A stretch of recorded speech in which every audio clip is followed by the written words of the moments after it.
आपल्या सगळ्यांना माहिती आहे महायुतीचं मताधिक्य जास्त आहे, त्याच्यामुळे काही प्रचार वगैरे करण्याची गरज नाही, कारण महायुती एकत्र आज भक्कमपणे सोबत चालत आहे, त्याच्यामुळे साहजिकच महायुतीच्या उमेदवाराला विजयापासून कोणी रोखू शकत नाही. पालकमंत्री म्हणून तुम्ही एकटेच सईद खान यांचा गाडा ओढत असल्याचं दिसत आहे, चर्चा आहे.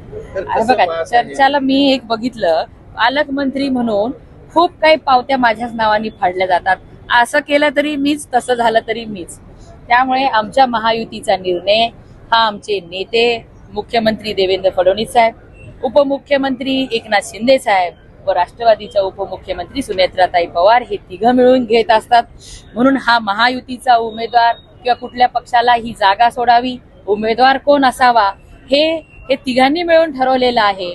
त्यामुळे आपण ह्या असल्या कुठल्याही गोष्टींवरती मेघना बोर्डीकरच्या नावाने पावत्या फाडणं बंद करावं, एवढंच मी सांगते. विजय निश्चित आहे असं वाटतं. निश्चित आहे. महायुतीचं संख्याबळ तुम्ही बघा एवढं मोठं आहे, त्याच्यामुळे काय त्यात शंका नाही होणार. महाविकास आघाडीचा उमेदवार एक अपक्ष आहे, तरी सुद्धा महायुतीला कसं कॉन्फिडन्स आहे? महायुतीचं संख्याबळ आहे. महायुतीचे सर्व मतदार हे मतदार बंधू भगिनी यांनी ठरवलेलं आहे. महायुतीच्या आमच्या नेत्यांचाच आदेश आम्हाला पाळायचा आहे आणि त्या पद्धतीने ते दाखवत आहे सगळं सकारात्मक चित्र, आणि ते दिसेलच आपल्याला निवडणुकीच्या नंतर.